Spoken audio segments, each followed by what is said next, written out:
Hello, cheers, and welcome to the Mall Street Journal, the American rugby pod that brings you all the latest news and reviews for the MLR, the WER, the women's and the men's Eagles, and whatever else we can find as we cast our eyes across the USA rugby landscape.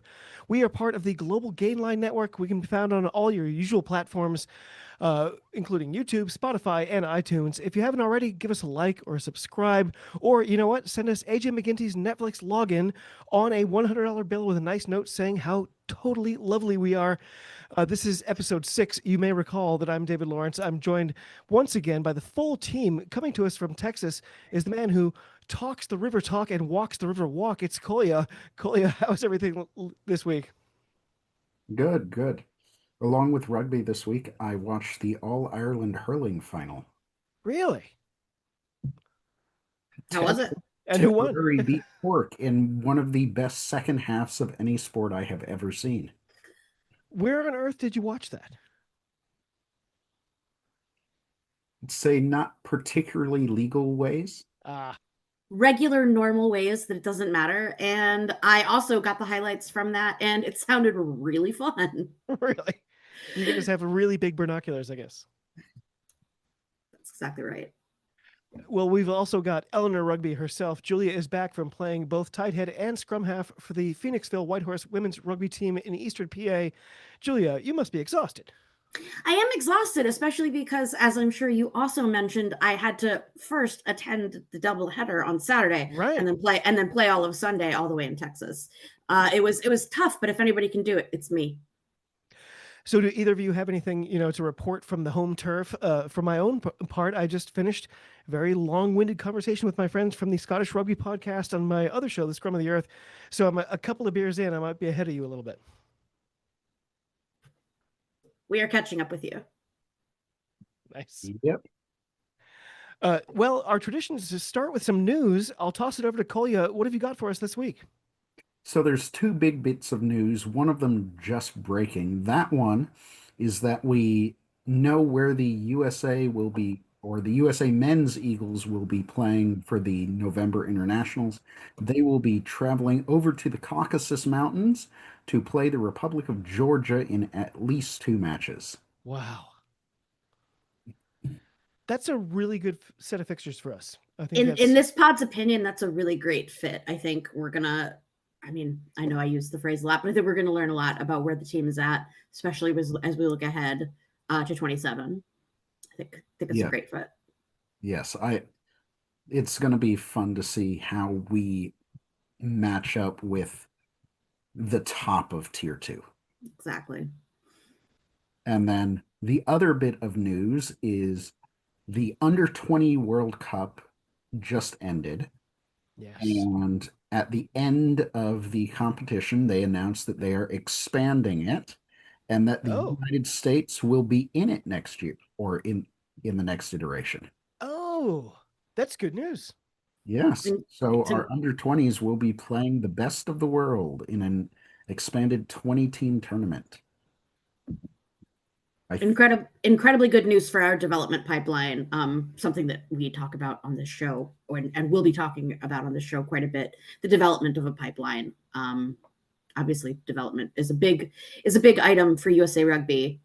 Like I said, as we look ahead to this next set of World Cups that we really want to perform in.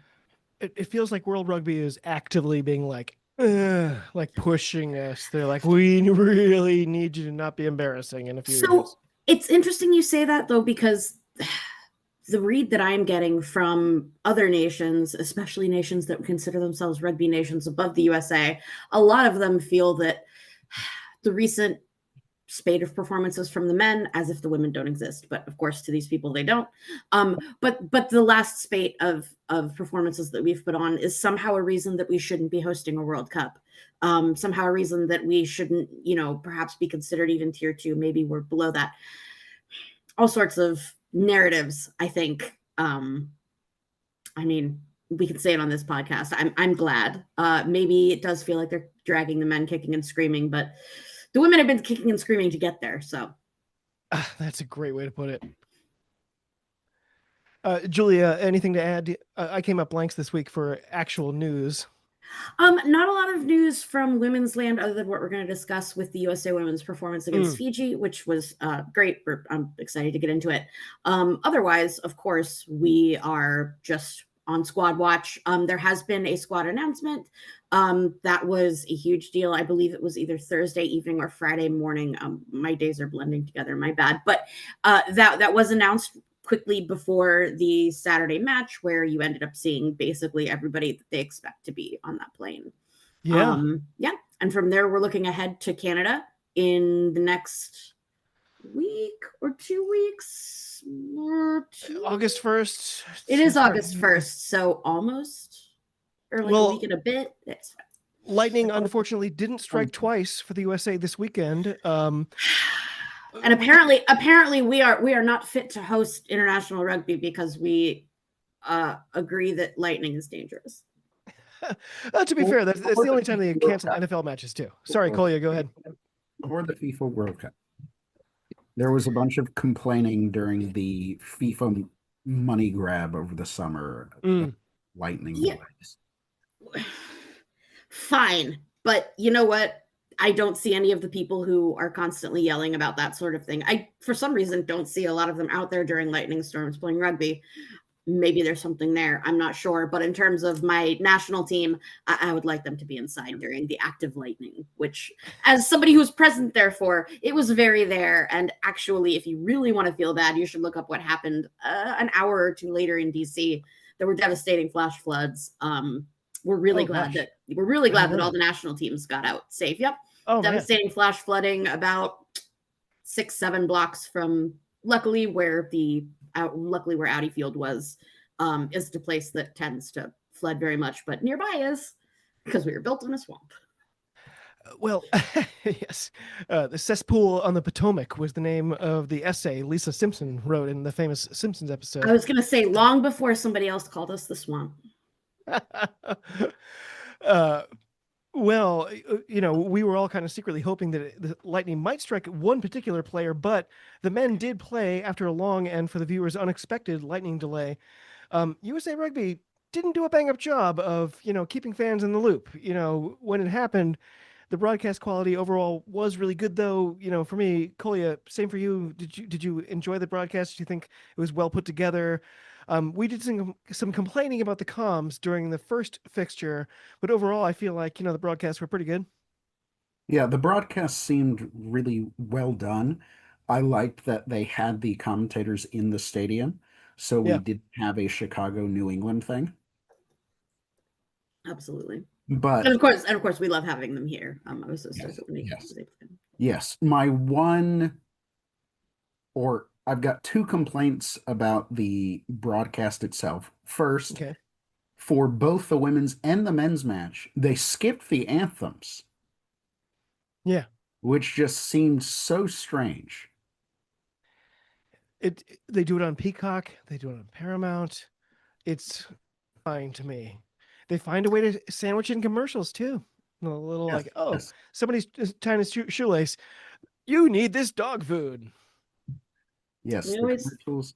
And then during the women's match, they brought on some guy from The Amazing Race to talk for about 20 minutes.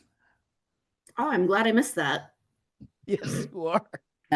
And for the first 15 of that, it was just mind-numbingly bad. The last because that doesn't fit a rugby broadcast. Yes. He was like, well, my dad knew about rugby, so I know something about it. I was like, okay. Great. I'm glad to have you. Cool. Yeah. My dad knows about a lot of stuff they don't put me on TV for. Yeah. The last 5 minutes, he actually got into it and started doing a decent job. But that first 15 minutes was just incredibly awkward. Yeah. Julia, I know you were home back with the sick doggy by the time this one finally kicked off. I imagine you at least caught some highlights. What was your takeaway from a classic colonial matchup? I definitely did. I got to watch all of the highlights. I got to watch a fair bit of the footage as well. also through less than legal means because we don't need to get into it right now, but our own broadcasting deals that broadcast USA Rugby to us in the USA, it's kind of crappy. But you could find it if you looked hard enough, is what I would recommend to folks. In terms of what we saw, I think a lot of pundits that know more than me have already said more that matters. It's great to score one against England, ? That's good. Overall, the performance was, in my opinion, not super duper a step up from their performance against the last one was Spain, I believe. Yep, it was. Yeah, not a huge improvement, which is it. Try to find a way to put it diplomatically. It's not necessarily something that we are looking to match over match for the men right now. We can say that they're in their building years. Why don't we just call it that for now? Especially because we haven't gotten much else out of them. That honestly is my biggest complaint, was that I felt like we got very little coverage of this team other than like the little bit that they actually spoke to the players. Kolya, you and I predicted this outcome last week, but I was still disappointed. I'm guess, like Julia just said, I guess I'm glad we scored a try by the end, but like I thought we were going to do a little very more hard got one. Yeah. So I'm going to actually look at this from the positives first. Okay. In that, and then moving on. No, in that this is an England team that just took 2 from Argentina. Yeah. And that we had George Ford versus Toby Fricker as the main matchup throughout the match. And we actually beat the spread. Yeah.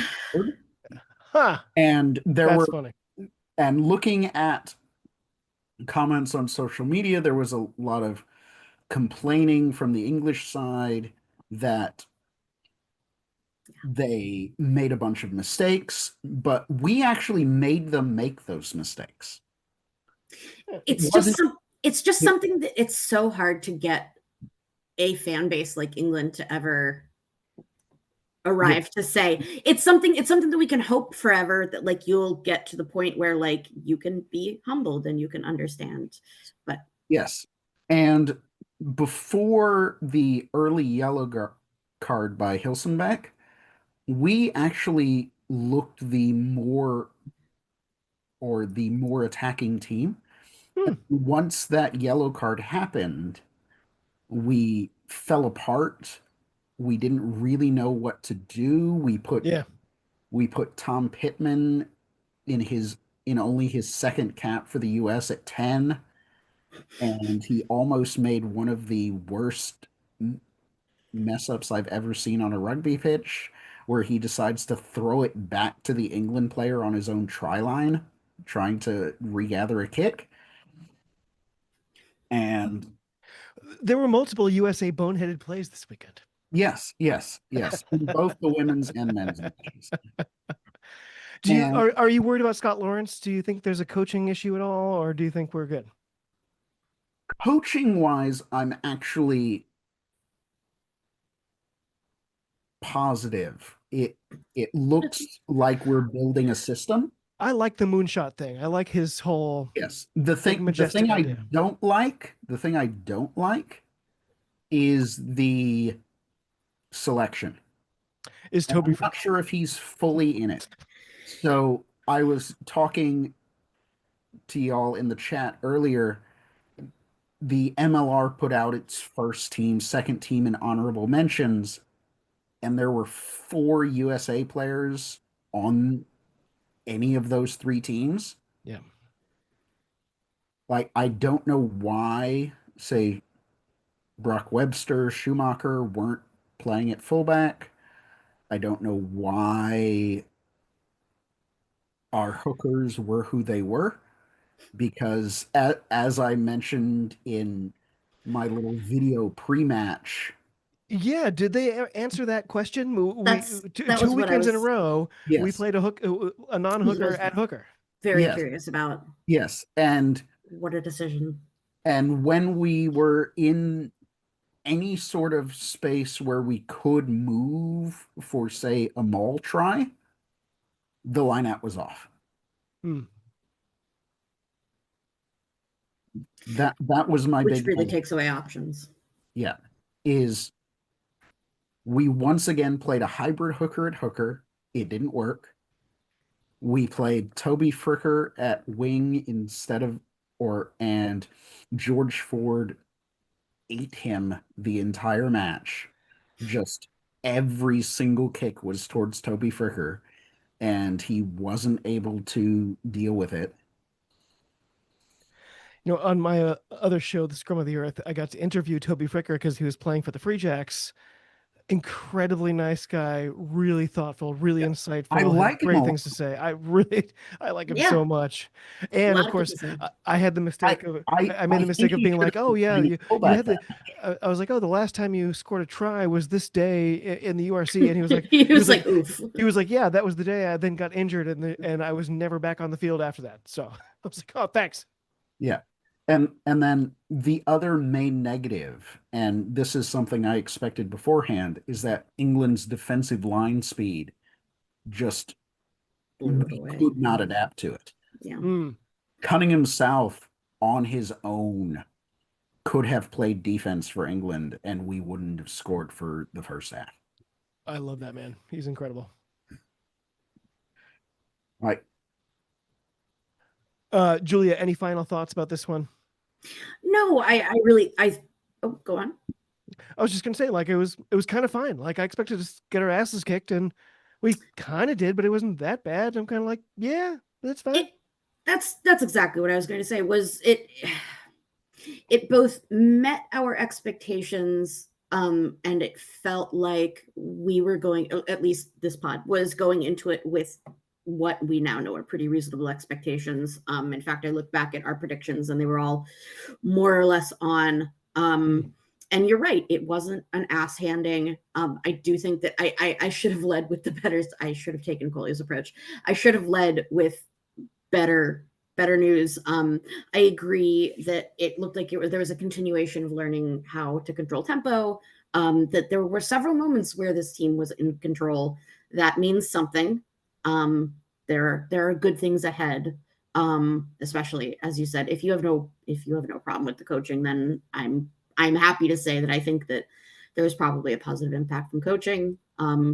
Otherwise, yeah, I don't have anything intelligent about it because it was just they survived. They played it. My 3-word takeaway from this series is Ben Le Sag. Great. Golia, were you about to say something? all three of these matches are building to that Canada match in the Pacific Nations Championship. Yes. Canada had an okay match against a Spanish B team the day before. And I think a lot of people are missing that Spain changed their entire lineup for that Canada match from what they did with the US. It's true. Spain saw us as the bigger threat. But it was still very much their scrum half just bossing it the entire match. Yep. There was a difference in rugby IQ. I hate to kind of make it. Yes. I don't like to flatten it that way and make something very 3D and like more 2D, but ultimately, yes, which and I think at some point maybe in the next few weeks we should probably talk about the issue that is Anthem. I was going to say and the I don't want to say the disparate cap count, the people that you're putting forward. Yeah. Are you saying there's issues with USA men's rugby? This is crazy. And we're saying it without adding on, but they're both having problems, because if we are leading into the women's match, I would say, well, yeah. Let's get into it. There's a ton to talk about. The first match, the so-called curtain raiser, it was the key match for me this weekend. USA versus Fiji. Coley and I talked about it last week. As kickoff approached, I felt less and less sure, like what was about to unfold. Julia, you were there. What were your expectations, and what can you tell us about the atmosphere? So first of all, it was actually a great event. We were joking earlier about the kind of feedback that we got from folks across the pond and elsewhere in other rugby corners of the world. But I will say, as somebody who has attended a lot of live rugby in my life, a lot of live women's, a lot of live men's. First of all, an event at Audi Field is always a great time. I am very heavily biased. I am a DC native, but it was really, really exciting to have the national team in my town. I think that USA Rugby put on a really great event. Yes, 20,000 people, they said. 20,000. 15, Ultimately, 15. it was 15 for Okay. the women, and then they counted around 19.1 for the men. I think there was probably a lot of in and out, and I say that as I was milling about before. I was around in the middle.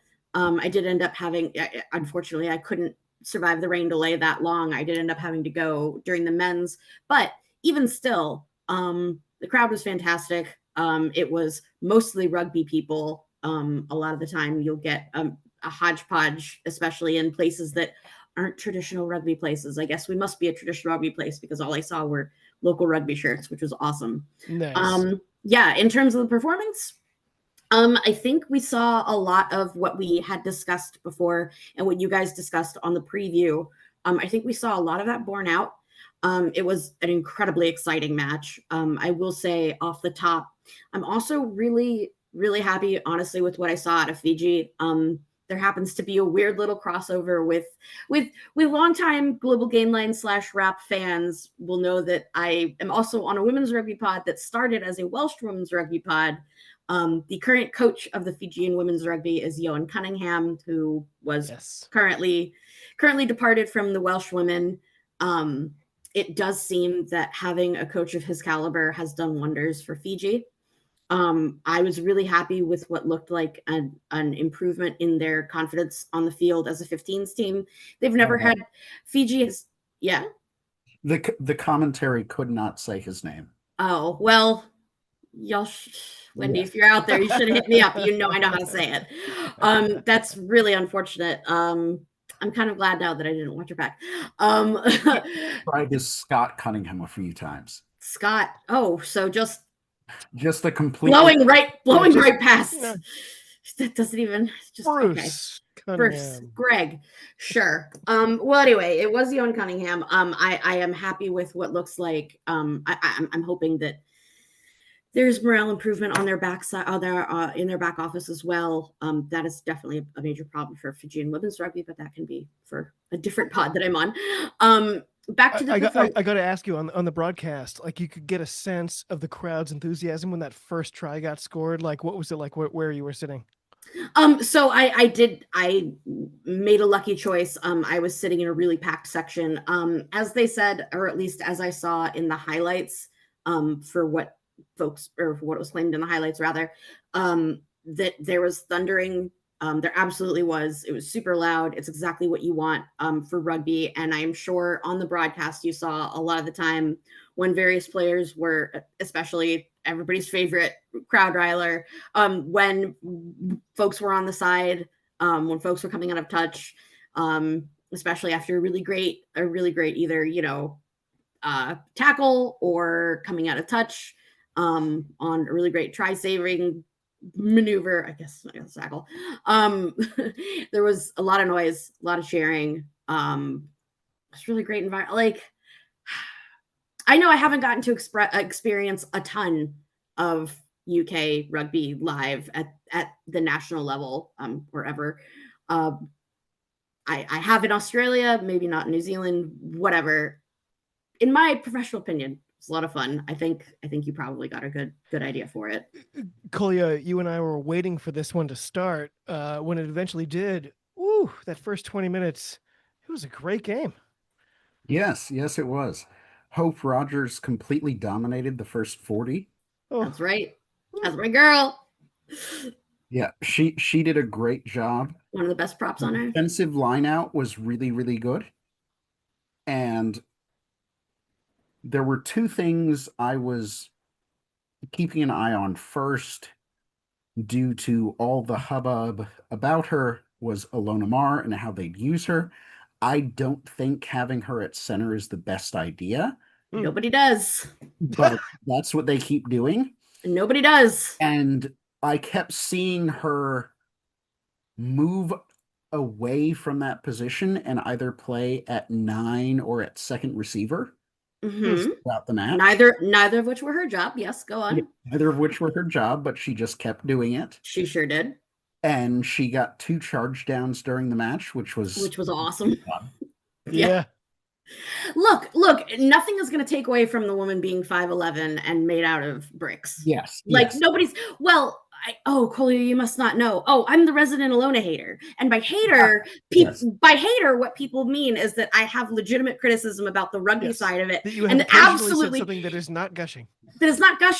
And none of it has anything to do with her as a person, but somehow I am still a hater. Yes. No, my only problem with it is that center isn't where she belongs. For several reasons, especially knowing this back line. So they did talk on the broadcast that the person she displaced at center was doing great out on the wing. Sure was. Disagree? Sure, I very much agree. I'm disappointed. You know, we spoke earlier in the pod about the sides were announced in terms of who is going to the World Cup. I'm not going to go so far as to say that I think that Ilona took a shirt off of somebody who deserved it more. I do have one problem with one omission, and it does happen to be somebody who plays positions that she plays. That's really disappointing. I think that the lack of test fury is going to bite us. I think that there is a wealth of knowledge there. Interesting. I mean, not just that I think that Ilona needs more. I think Ilona still belongs in 15s. I think she needs more refining. And I think... So what is Ilona's number for you coming up? Is it like 22? Is it... I would be... I mean, okay, so especially if we're talking the side that we have right now, I am still okay with her starting. I mean, so here's the thing, and you know, here's the spiciest we're going to get probably on this episode will be me and my opinions backed in a lot of facts. Sorry, everybody who's not going to like this. It is a poorly kept secret that part of her negotiation for taking her contract for USA Rugby, which this is already questionable, but part of it was after her time at the Bears, where Bears didn't give in and only put her at the center once. And from somebody who talks a lot to the Bears back office, it wasn't successful for that match. The coaches had a lot to say that I would now say about it, and that Sione has said in fewer words. But her contract was she does not like the wing. She will only play at center. She has been interviewed. She was interviewed a few times when she was at PWR. And I think it wasn't the Rugby Breakdown. It was somebody else on the Rugby Network, their internal show. She was like, you know, wing just isn't my happy place. And then kind of the rumors / facts started coming out that that's what she said, is that she said to make it worth her while to be on the 15s team, she has to be at the center. Just to be at center. So, okay. There's no reality in all of the string theory dimensions in which you take Alev Kelter out of this side. So it leaves one number. If you're not going to play on the wing, I think. There was talk for a little while there before anyone knew before the Bears, where they said, is she an 8? Oh, I know. And I think that was one of the lowest ball knowledge things that I've ever heard. No, I mean, that's just insulting. That was, and by the way, across the board, the only people who made that sort of comment were men from the men's game who said that. And it's a complete misunderstanding of the way that women's rugby works and the way that we utilize strategy.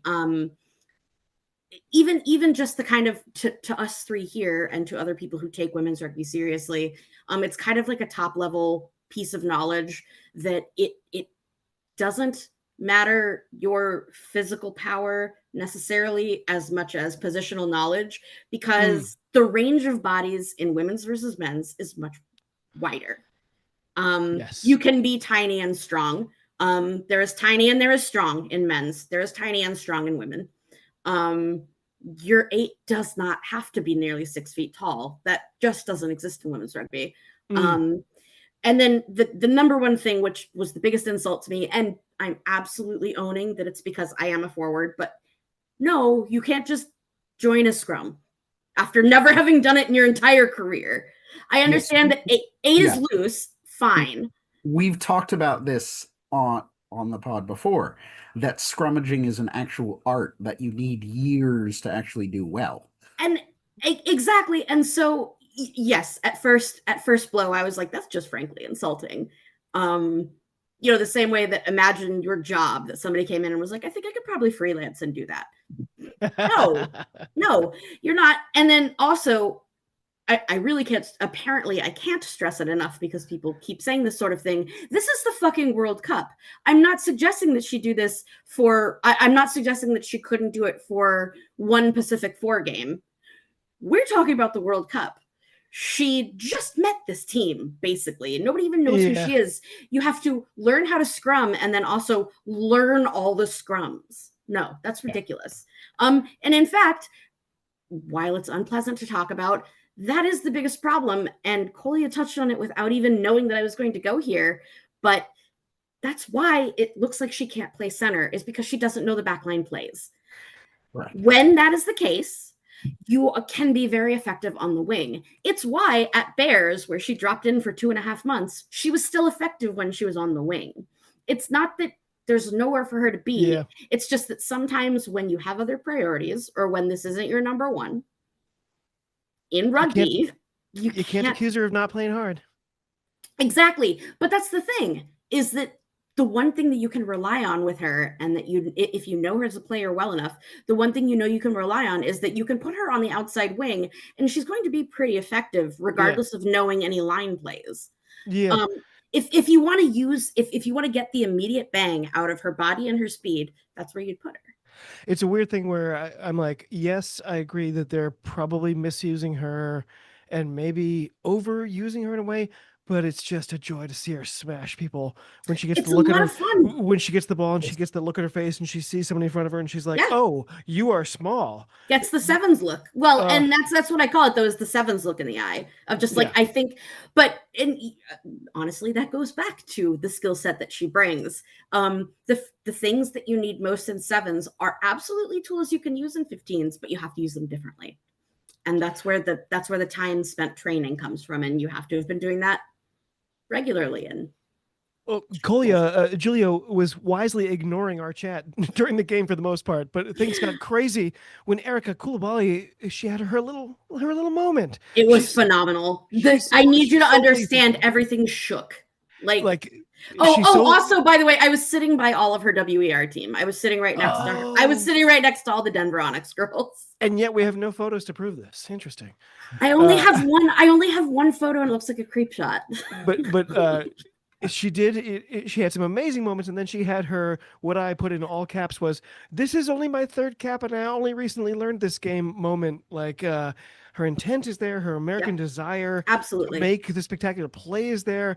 She doesn't, look like she's, the raw talent was there. You needed to step up, and she doesn't know that she needs support players. Is what Colia and I were.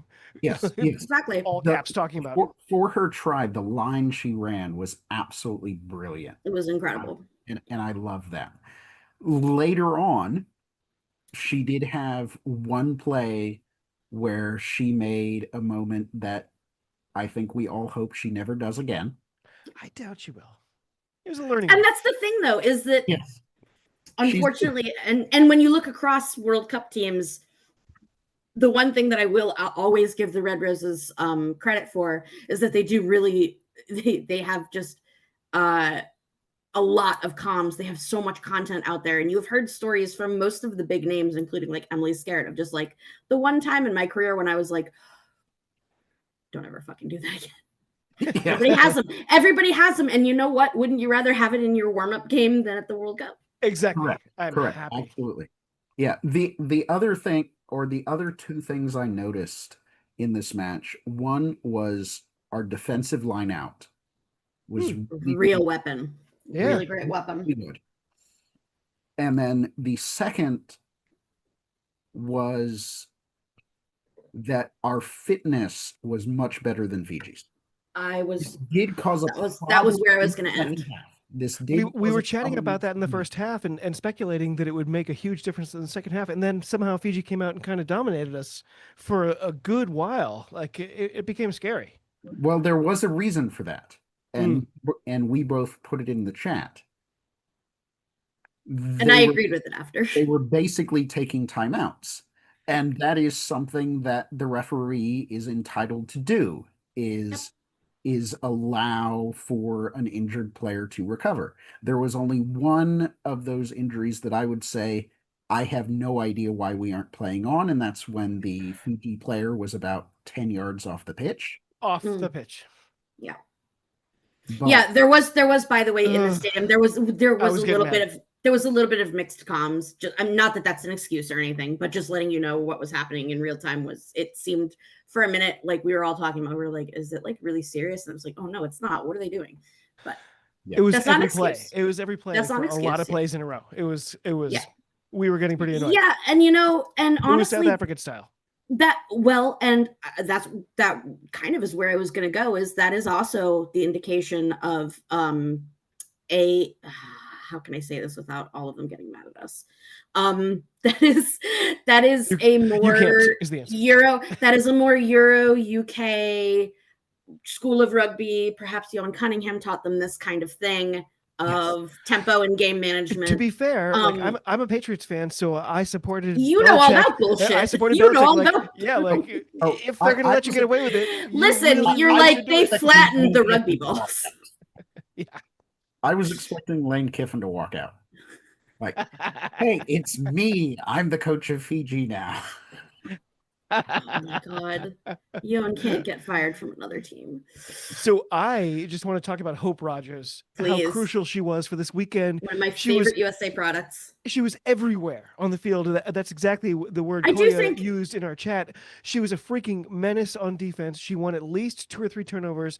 They were all deep in our territory. Like there were multiple times when Fijian players looked to go through a gap but discovered, oops, that's not a gap. Hope Rogers is there. And like her sort of condor-like wingspan, like boom, your ass is on the ground. She was utterly dominant. There were so many times when Fijian plans went up in smoke as they tried to get the ball up Hope Alley. She was absolutely magical, just rant over. Every carry seemed to be about 5 meters. Yeah. Every carry. At least, yeah. It's my podcast. I can finally say this freely and with my full chest. I fully believe 100% that if Hope Rogers were English, she would be up there with Sarah Byrne. I think she's one of the best props probably in the world. Wow. And imagine if they were able to be on the same team and like challenge each other. Whew. Well, look, imagine them both on the Barbarians. That's all I'll say. This is fantasy rugby we're getting into now. I'm just saying, if she could be a Lion, I think if Hope could be a Lion, she would be a contender. So also, by the way, Hope Rogers' arms, she's such a beast. Like she's also jacked to shit. I've been going to the gym. So Julia, I think you have tattoos. Kolia, do you have tattoos? I do not yet. I do not have any tattoos, but I like the temporary tattoos because then I can switch them out and have them as long as I want. And you look cool. So I had a couple of temporary tattoos. I'm at the gym. I'm on my little bench. I'm going, lifting my little meager weight. This guy comes in. He's like 6'6". He's like 380 pounds of all muscle. He's like not a fitness model, but a like weightlifting model. But good. And from like head to stern tattooed. And I was like, am I just cosplaying this guy? Listen, everybody has to have somebody they look up to. physically or otherwise.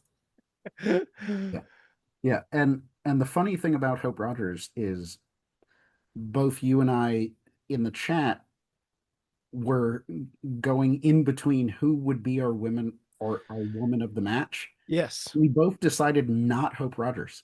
We both picked Alev Kelter. And like I hate to say ultimately I agree. They took out Hope Rogers.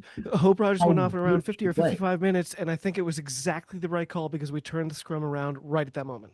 It is, and also it was great and like a really fun match and everything, but don't risk it. The one thing that I think we're learning this actually across the internationals overall, and obviously you learn it every time there are warm-ups or anything, but there's so many risks. And there are names that are being taken out right now. I mean, thankfully not on USA, but on other teams that it's not worth it. Take her off. Well, I just want to take a moment to remind viewers and listeners that we are a new presence on YouTube. If you haven't already, it'd be great if you could like, subscribe, recommend, spread the word, graffiti a wall or two if you have a can of spray paint kicking around, whatever you can do to help spread the word. We just topped 150 subscribers. We're hoping to get that to 500 in the next couple of months, but is there enough rugby on between now and then? I guess we'll find out. We do want to get to our grassroots rugby. Kolya, start us off. You have your finger squarely on the pulse of the nation. What are we looking at this week? Yes. So we're in that ending period of qualification for the Club Rugby Sevens National Championship that's going to be held in the beginning of August, up in Madison, Wisconsin. As I mentioned last week, Sevens by the Sea is happening in Corpus Christi. There's another one happening, I think, in Ohio. There's another one in Pennsylvania coming up. Wow. And a lot of the big names in Club Rugby Sevens have clinched. In my own backyard, we've got the Austin Blacks and the Austin Huns have both clinched. Thrilled for the Huns. Positions. And really looking forward to that. I think that's going to be on the Rugby Network. Oh, yes, that is always on. Yes, you're right. nice. So that'll be fun to watch. And as I mentioned last week, we, of course, are talking about the professional teams. We're talking about MLR, WER, but we also really care about the growth of rugby in this country. So if you have a club that you want us to talk about, if you are hosting a tournament that you want us to boost, please reach out to us on social media, reach out to us in the comments of our YouTube videos. We want to boost your content. We want your team to succeed. Absolutely. Well put. Julia, any I almost said glass roots for you. Any grassroots for you? No, I regrettably have not been keeping up with the ones over here in the Mid-Atlantic. But I should, but also I do know about the Club Sevens coming up. So my grassroots was in a local pizza place in a really small town. You know how like pizza places will be like, oh, we support the little league team and yeah, rugby team. fantastic. Little local town rugby team, little kids. They must have been like 7 through 9. I was like, I had no idea they were even playing. So cool. We love to see it. If you're out there and you own a small business, really a great investment. Little money, big reward. Your local youth rugby. Check it out. Not much to do in terms of predictions. Julia, I don't see any way that our Eagles lose a game this coming weekend, men or women. But if you're the men's head coach, what would you be telling your team after a thorough pantsing this past weekend? I have to come away with it, and especially after talking to you and Kolya, I do have to come away with it thinking there is improvement on the cards. It really does seem like an upward trajectory. I know that it sounds like we're blowing smoke up your ass, especially if you are a UK or Europe or South Africa or Australia or New Zealand. Maybe not Australia. Maybe not Australia. Not for the men. Stick with us. Stick with USA Rugby. Watch the trajectory. There's a lot to watch, especially for the men. For the women, I honestly, things are going to get more exciting really quickly. The next match that we play is actually going to be up in Ottawa. It's going to be August 1st. The women are playing up there. That's going to be the last one before they all hop over to England to begin preparations for Rugby World Cup 2025. In terms of that match against Canada, look, I personally and the greater Global Gain Line family, I've checked. I'm speaking for all of them. Please don't chat us if I'm lying.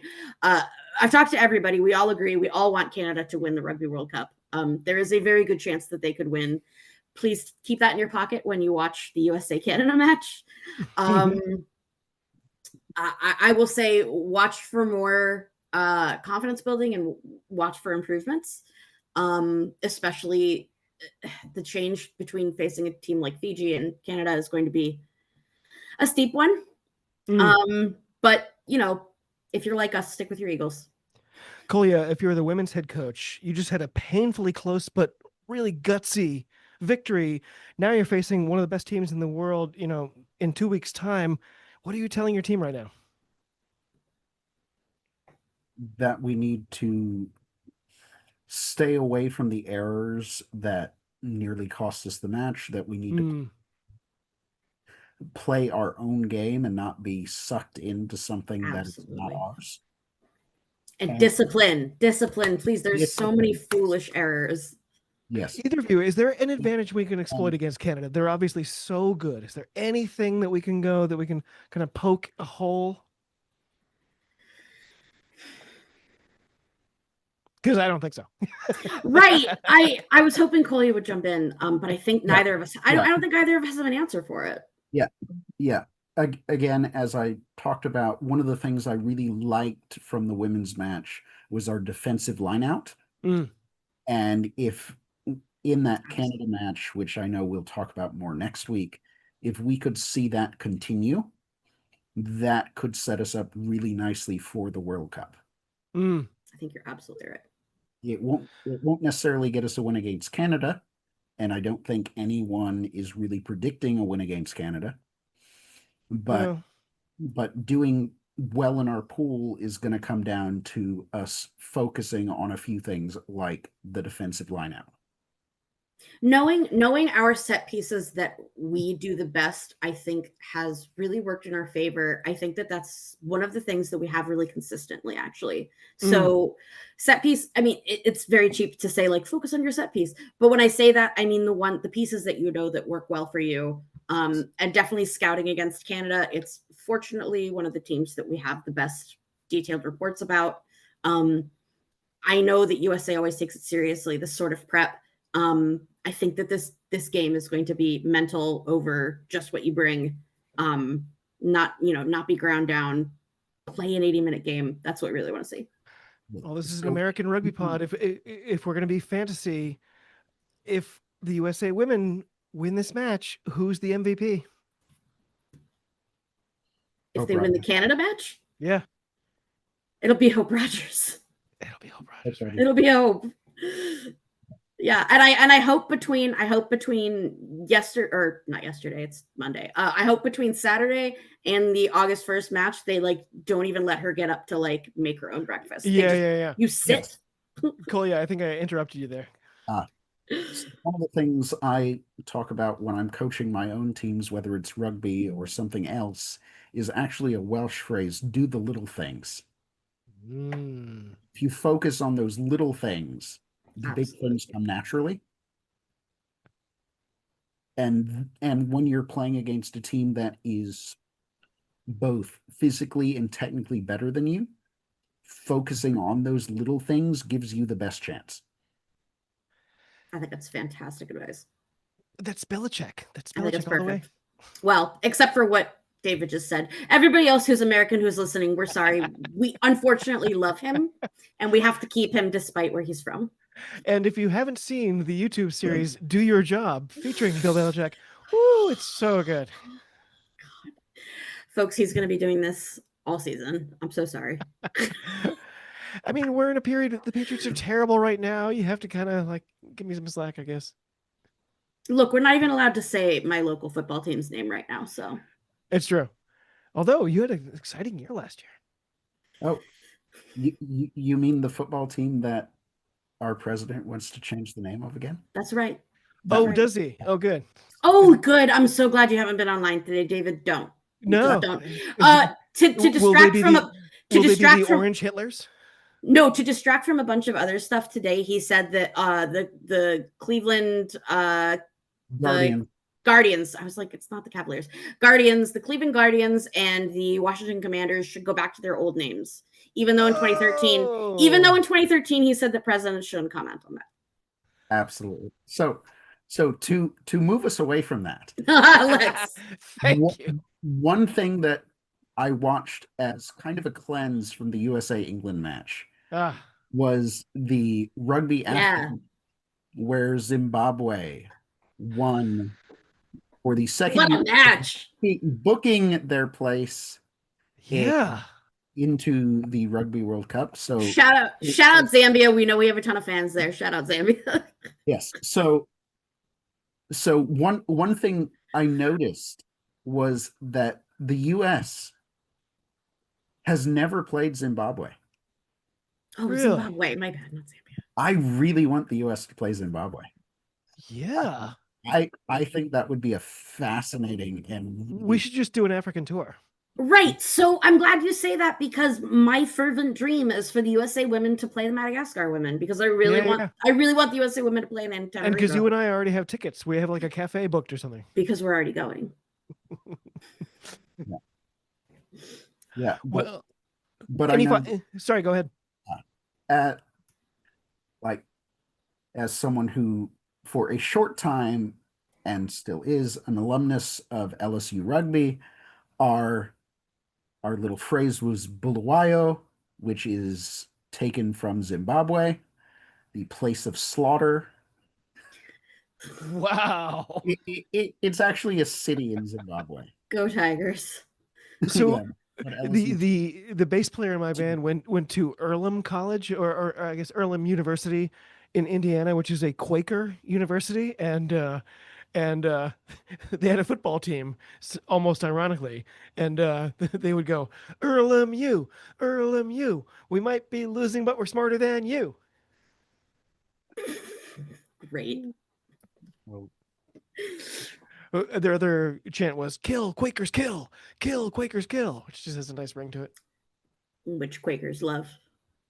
yeah. Well, thank you to everyone for joining us on the 6th episode of the Maul Street Journal. I'm David. Thanks to Kolya and thanks to Julia. I can't wait to catch up next week. If you have any thoughts or ideas, please get in touch.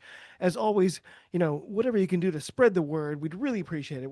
As I said, we just surpassed 150 subscribers on YouTube. Our next goal is to get to an ambitious 500. If you can help, I know we can get there together, like Kolya and Julia were talking about too. Any news you have, local stuff, grassroots, get in touch. We want to be your source for that. We want to grow the game here. It's a nice little pathway we've got ramping up to a couple of World Cups, and I think we all have some ambitions for that. So, Kolya, great to see you. Any final thoughts before we sign off for the week? Have a great time, and if there's a team near you, play some rugby. Yeah. Julia, how is the doggy? How is recovery going? It's going well. He's hating it. He's supposed to be immobile, so what he is doing is for the Does he whole have to run time. a cone or anything, or? Not yet, because he's not agitating or whatever. But instead, we got him what is, and I am so sorry to everybody listening. What is called a lick sleeve, which is like the leg sleeves that the basketball players wear, but for dogs. And I've been calling him Asia Wilson. I saw Lick Sleeve open up for Slipknot in 2003 at at the reboot of Woodstock. I was there too. We both got sepsis. Thanks everyone. What better place to possibly end this pod? Thanks to all of you for listening. Thanks to Lee and all the great folks at The Wrap for sheltering us here under their great umbrella. Lee, you signed off your final episode. We, all three, are going to miss you. I'm not sure if you're going to be the one editing this, but I kind of hope you are because, damn, man, what a legacy. We just love listening to you every week, and we are going to miss you. To everybody across the globe, cheers. Talk to you soon, and be well.